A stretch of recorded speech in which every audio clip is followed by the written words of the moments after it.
This is a Geek Leader podcast, and I'm your host, John Rauda. This show is all about helping us grow as leaders, become better technologists, and improve our lives both at work and at home. I hope you enjoy the show and learn a lot.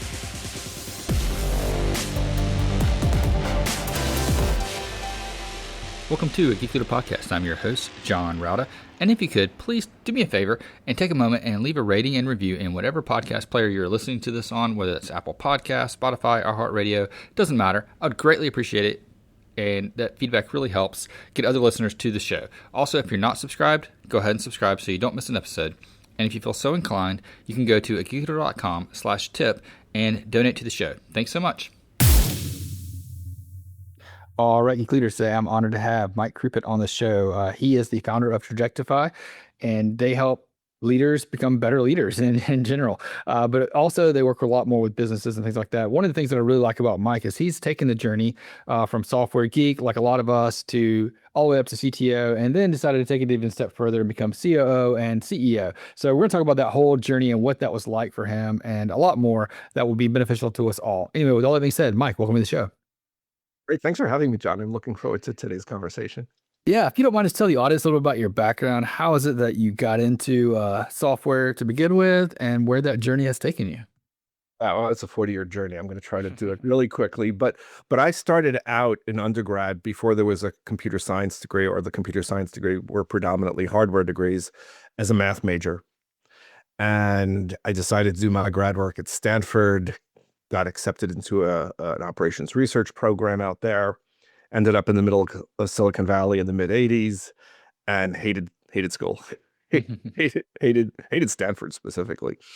It was the wrong place, the wrong time for me. And yeah, before you know it, I was in the middle of Silicon Valley doing software engineering. And you know, as you can tell, as you know, from startups, those can be quite wild journeys. And over the course of 8 startups in 25 years, I became CTO. I went from CTO to COO, COO to CEO, and then turned all of that lived experience into the advisory services practice I have today. So tell me about the difference between, being a CTO and being in charge of, I guess, all of technology strategy to operations. Like, what was that shift like for you, and how did you make that move? Yeah. So at the time I was running, I was CTO running about 120 person department. Back then, when you had to build everything yourself, including if you wanted anything in the cloud, you had to build your own data center and put your own pipes in. And so I had a team of probably half of that was software engineers, and then I had database architects, a DBA group, and a project management group, and a quality assurance group, all sorts of teams, and I had really good people running each of those groups. So one of the things that I learned early in my career, because some of these startups were so quick growth, was to make myself dispensable. Because if somebody else could do what I was doing, I could go learn new stuff. And I was a voracious learner. And so for me, I had a department that was well run. We were a company that was approaching $150 million in revenue, which back in the e-commerce days, in the late 90s was a lot. And the CEO came to me and said, "Can you do for customer service what you just did for development?" And I had learned a lot about leadership along the way. I worked for some organizations that really gave me a lot of good training and coaching and good peers and good leadership, good mentorship rather. And so I was able to figure out what leadership looked like. And this was the first time in my career that they says, "Well, could you just go lead something else other than technology?" Customer service had grown. They were also about 120 person, 130 department. And, for me, it was, well, what did I do in technology? I invested in people and organization and systems and processes. And I just took that philosophy into customer service department. I mean, the first roadblock being, or speed bump is perhaps a better way to call it, was that engineers who have reputations in some startups, especially back in those days, are very different from customer service agents. Just the wiring and the culture in those organizations were very different. So I quickly learned that I had a lot of strengths that I could bring to the job, but I had a lot more to learn about people and how to create, how to make my leadership skills fully transferable. But I mean, that's the long version of the story. But it was it was eye-opening for me, but it also was validating in that a lot of what I did in the technology group was transferable to another department. Do you think that the leadership skills are transferable to all departments, or is there like a limit to that? Well, now I believe that. I mean, how many today a lot of my practice is with founders who have become CEOs. And so that's an engineer gets a great, developer gets a great idea, builds a product, starts a company, and maybe they build it to a few $1 million, become CEO with a dozen, 2 dozen employees. Um, what we're saying there is the ones who are successful have those transferable leadership skills. So I do believe maybe I'll tell a story here. Mhm. But not a super interesting story, but when I was offered the opportunity to go from COO to CEO, I had said like the week before, man, I don't ever want the CEO job because I saw the company was struggling. I saw how emotionally draining and physically draining that was to my boss, and I says, I don't ever want that job. And and anyhow, a week later, he left and the job was offered to me. And I Mm. took it. I took it without hesitation. I had been running everything in the company except for sales and marketing, though. And I thought, what do I know about sales and marketing? I jumped right in. Our chief marketing officer had left. I jumped right in. First thing I did was put the right people in the right seats, reorganize the department. It's like, well, this will be our acquisition department. And I think you're great for acquisition, and this will be our retention department, and you'll be good for retention. And I put together a killer team, built it from the inside, didn't bring in anyone from the outside, and realized that what I was doing there in terms of making the company more healthy, of growing revenues, of improving profits, wasn't because of my knowledge of the full P&L, my experience with the full P&L. It was the fact that I got good at leading. And so, I mean, to me, that was confirmation that, well, if the math major, the geeky math major from New York City could become a business leader, anyone can. No, I think that's really interesting. And, I've said on the show a couple times before, but I was really lucky that when I first became a manager in technology, managing a bunch of other software developers, I knew nothing about what I was doing, but I was lucky enough to get a mentor. And that mentor was a VP he was over sales and customer service.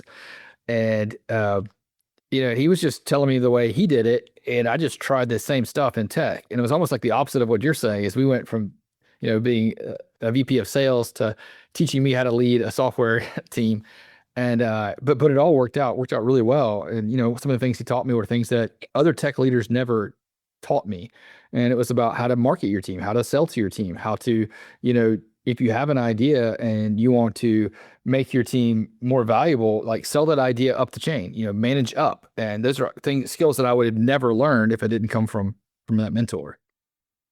And that's and a great observation there is that you weren't being brought into tech because you were a killer architect, systems architect, right? But you came in knowing that, hey, I might need a systems architect, and who is it, and where can I find them, and how do I put the right people in the right seats? Yeah, yeah, absolutely. Um, so when you moved in and became CEO and was able to kind of transfer more skills over, I guess. Did you learn more from that experience, or was it more like more of the same? No, still learn. I still learn, especially through my clients. I learn a lot. But even at my eighth startup, and that a lot of that transformation happened at my fourth startup, kind of midway through that part of Mhm. my career. So even at my eighth startup, I found new mistakes to make. Uh, that's the way I frame it. I won't make the same mistake twice, but I will always find new mistakes to make. And so yeah, there was a lot I was learning back then, especially leading, being the CEO of a $150 million 500-person company, that was very public. And this was Mhm. a day and age where, every speech I would make, every memo I would write would probably end up on the internet. And so it's like, how do I get really good at being the leader that under all circumstances would be respected, would be admired for how they've approached things, even when things got tough and I had to lay off 155 people. Um, and so I was constantly learning things, especially around people, and still do. Um, Emotional intelligence. If you're not born with, you know, emotional intelligence, Mhm. it's just a skill that's acquired slowly over time. And being a math major and starting my career, as an engineer, uh, was really in part because I was more comfortable with computers than I was with people. And really every step, every opportunity that was presented to me in my career, ultimately it wasn't becoming the best practitioner. It was learning more about people. Yeah, no, I think you're absolutely right. I think I know for me, I felt like I made the biggest leaps in my career when I focused more on what they call the soft skills than I did the hard skills. Although I like to say those soft skills are hard for me. They were always hard For, for me. And, for many of us, like they you, are. that was the reason why I went with computers is because I had this idea of I would just be in a cubicle all day and, not have to interact. But then, Scrum kind of rocked my world where you have daily stand-ups, and you have all these meetings, and you have this interaction, you have all this stuff. And that was like an epiphany that, in order to make this work and to be successful, you have to have the people skills. You have to be able to communicate. And, I was terrible at it, but with effort of reading books and practicing, going to conferences, forcing myself to get out of my introverted shell a little bit, I got better and better at that skill. And I think anybody can do it. Like you said, it's an acquired skill that you can kind of build up and learn along the way. You just have to, put the effort and the time into it. And the one thing I'll say is that as an engineer, so I remember my first management job. So when I was reporting to a Silicon Valley VP of engineering slash founder, he had 40 people reporting to him. And one day he came to me, and says, Mike, I think you might be my engineer with the best people skills. Will you be willing, if I tier the organization, would you be willing to run a group? So I said yes, not knowing what I was getting into. Had no coaching, no training, no role model, no mentor. Um, and I made every mistake in the book. I went from a 5-star engineer to a 3-star manager at best. And it was demoralizing because I was a perfectionist. I used to be, like feeling good at things. It was out of my comfort zone because I could master a computer. I could stay up till 2 in the morning or pull an all-nighter, finding, writing some code or debugging something. And it was, you know, the way I would describe it back then, it was a man over machine. Um, that mindset doesn't transfer to people. And I remember complaining to my then wife, when I came back for the first week. I was during the first week. She said, how's the job going? And it was like, I, I'm in meetings all day long. And she listened, and then she said, "Isn't that your job now?" I'm like, "Oh man, oh man, she's right."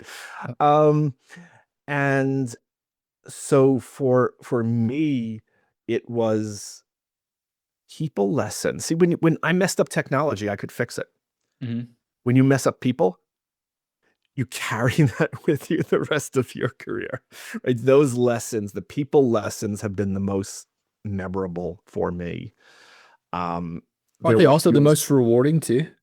Well, yes. So as you begin to master them, right. And it actually, and it's great because I could take those skills and bring it home and say, well, I'm a better partner and a better father and a better friend. And the better I got to be with people, and the soft skills, as we've said, at work. I had those aha moments that says, why aren't I doing these in my personal life as well? So they really, those skills change you as a person, right? Becoming a better engineer doesn't change you, it makes you a better engineer. Becoming a better leader potentially makes you a better person. Yeah, I think you're absolutely right. I think you can take the skills, not I think it works both ways. You can take the skills that you learn at work with people skills and take it home and, maybe become a better father, a better husband, a better friend. But you can also do the opposite. And that's one of the things that I learned. My wife and I were doing a parenting thing, I don't know, more than a decade ago. And we were going through this it was a small group at our church. We were doing this parenting workshop, and Mhm.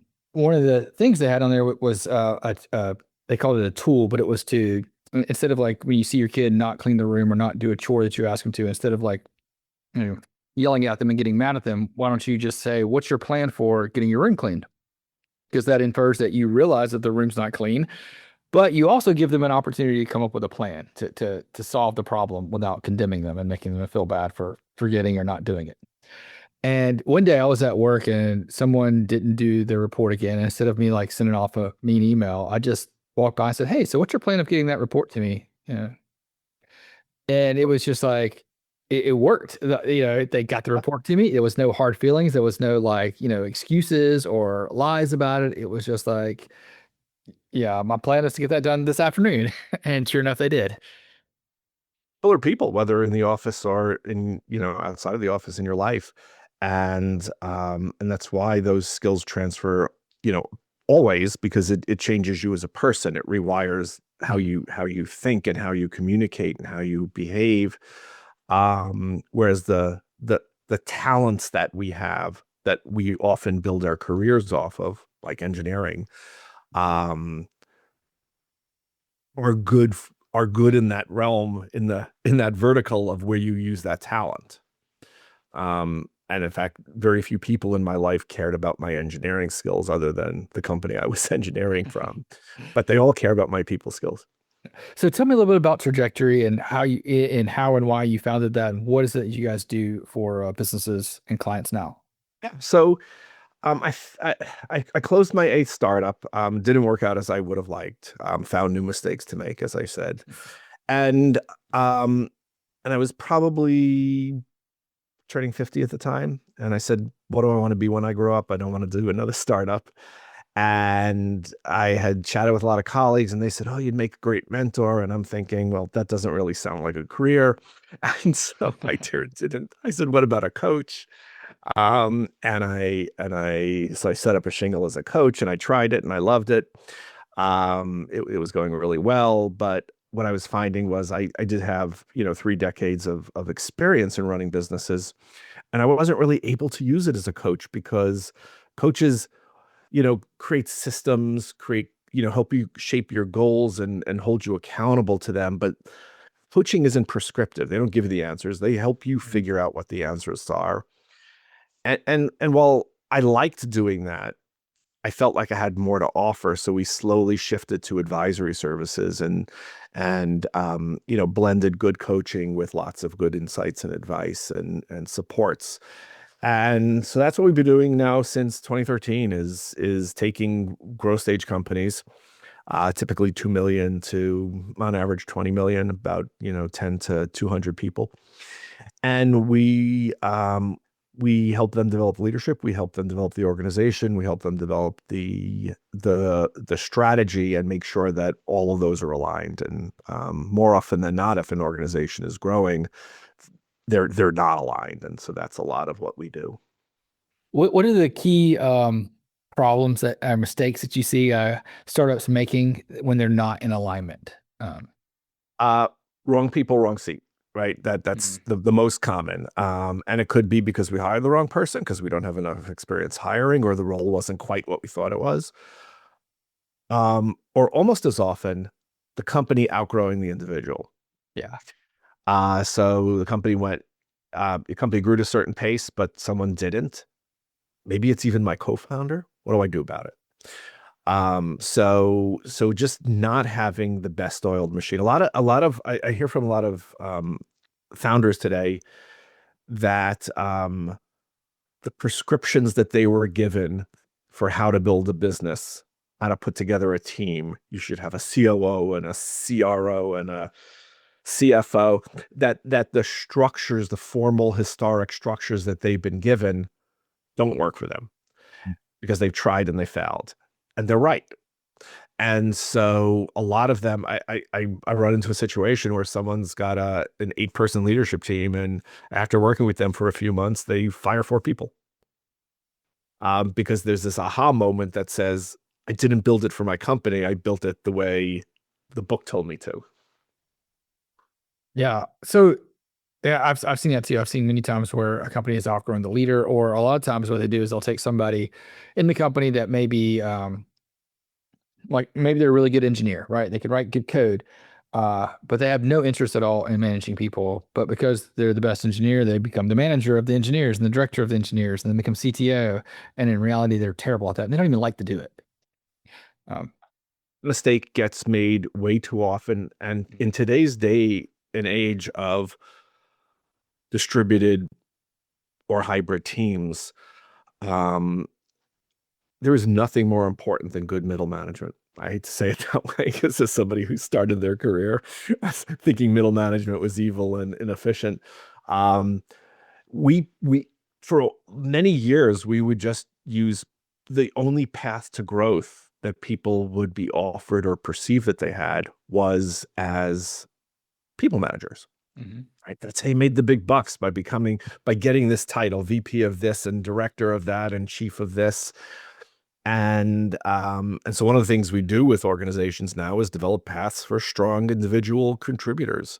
If you don't have those strengths to be a good people manager, or you don't have that desire to be a people manager, you shouldn't have to do that in order to grow. No, I think you're absolutely right. The company I was at before I came to where I'm at today, they had a while I was there, we had a new CIO that came in that had a very similar mindset to what you're talking about, where there should be a two tracks. There should be a track of people that will always be an individual contributor, but they should have the same earnings opportunity as someone who wanted to get into management. And those two tracks are equally as valuable to the company when Mhm. it came to like systems architects and things like that, security engineers and so on and so forth. So they developed a two track to where I remember at one point I was managing someone that made more money than me because he was more senior than me. And he was honestly more valuable than me, way more valuable than me. So I was fine with it as long as that's explained in the, proper context, I think. Yeah, we shouldn't make someone a manager simply because that's in our organization, that's the next logical promotion. Right. The only people who should become managers and directors and VPs are people who really have the strengths and the desire to do that. Yeah, I think you're absolutely right. And I think this the second part, the desire is the most important because if you don't have the strengths, you can learn that. You can be taught that. You can develop those over time. So tell me a little bit about how you guys you mentioned a little bit briefly about not coaching because coaching helps people find the answers. You like to advise. What does that prescription look like? Like how does that look like from engagement till implementation? Yeah. So in a sample in a typical advisory agreement, we would start off by doing some planning with them, an annual planner, or more frequently now quarterly planning. Things are changing too rapidly for an annual plan to stick, so we're heavily promoting quarterly planning. We come in and assess the organization. We do some one-on-one coaching. We probably set them up with, if they don't have a good setup for it, the tools to run their business, be it how to run a leadership meeting and how to have the right dashboards or scorecards. We may sit in and facilitate those leadership meetings for a bit to demonstrate how to do it. We find that weekly leadership meetings, weekly or bi-weekly leadership meetings, more often than not, are done poorly. And so we come in and we facilitate for a bit. And we, as part of the assessment and part of our observations, will also identify gaps. And then we'll come back with a plan that says, here's where you could use some coaching. Here's where you can use some reorganization. Here's where, here are the biggest parts of your strategy that we can't answer right now, and that we think it's important to work together towards answering. And it's different things, of course, for different kinds of companies. Um, and more often or not, for example, like a really basic tool like a SWOT analysis, we find so many entrepreneurs never tried.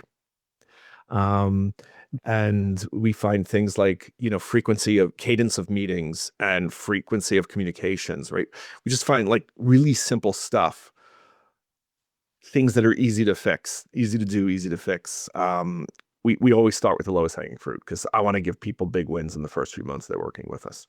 Yeah, I imagine if they get those big wins early, they're more likely to take the advice and improve the harder There, things later. right? Yep. If we focus on those early, 30, 60, 90-day accomplishments, then we are then we have their trust. We have their trust to continue the process. Which is a little bit different from coaching because the coaching you go at the pace of the person who you're coaching. Mhm. We don't rewire our behaviors that easily, and coaches are trying to help you develop new behaviors or replace ineffective behaviors. That takes time because we're humans, and the coach is also not in the trenches with you a lot, and so they don't get to always observe and find those coachable moments for you. They're just listening to you report them back and hoping that you're catching them, which often you're not, because the first step of coaching is helping develop self-awareness, and it may not, it may not be easy for some. So we just found by embedding ourselves a little bit more in the organization, we're able to get observations and in a sense, reach conclusions more quickly. Yeah, so when you're doing that, I imagine it would be somewhat difficult to build trust initially, with somebody unless you get those early wins like you're talking about. How do you go about, finding the truth? Because a lot of people want to, if I'm a senior leader and consultants hired in, I want to make sure I look good in front of them, right? I don't want to be the one that they want to let go. So how is it that you build that trust to have people open up to find out what's really going on? Well, that's some of the soft skills that excuse me that we've developed over time. But so that's where I would put on my good coaching hat, where I might start to ask emotional questions and see how they're responding. It almost might feel like therapy, and I'm not a therapist. I'm not trained in therapy. I'm not licensed as a therapist, but I might ask those questions that you might find from your therapist. Well, how does that make you feel? And why do you keep doing that? And so if we can if we can build if we can break through any barriers, like a lot of people who surround themselves in bricks and towers, build towers around themselves to protect themselves. We look for weaknesses and try to sort of punch through really quickly so that we can earn that trust really quickly.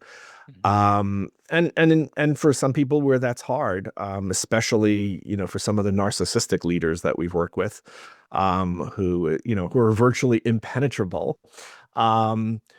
We then start to collect data as we're working with their teams, which is why we sometimes work with just the leader, but sometimes we work with the entire lead. Often we work with the entire leadership team.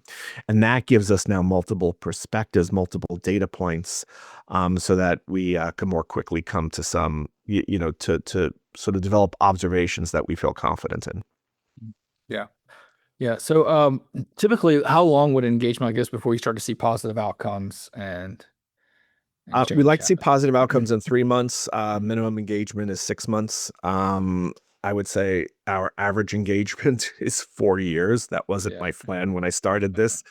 Our average engagement was expected to be 18 months at best. And I don't want to say that longer is better, but what we found is that as companies are reaching the 2 to 5 million, the 5 to 10, the 10 to 20, they're identifying new gaps.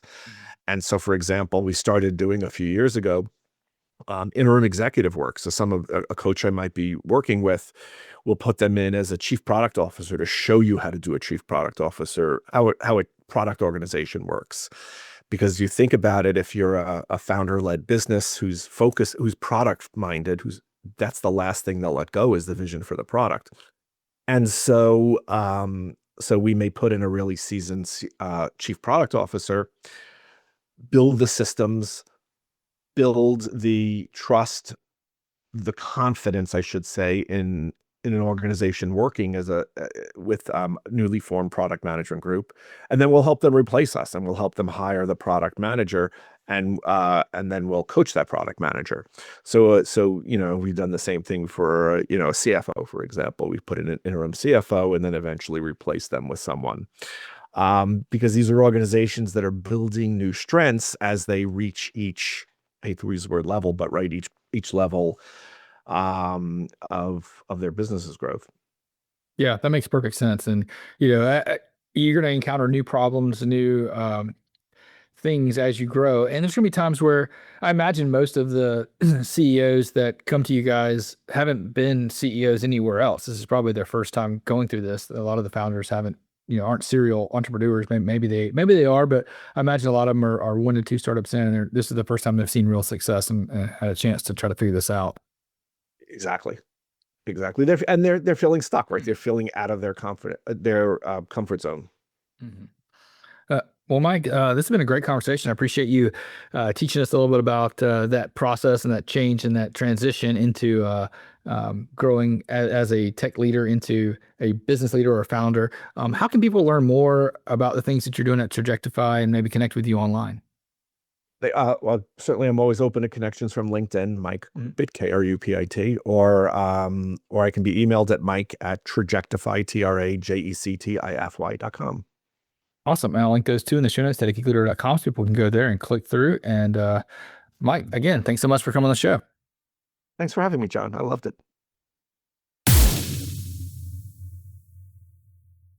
Hope you enjoyed the show. Please go to geekleader.com to learn more about what this guest is up to, click on their links, and connect with them online.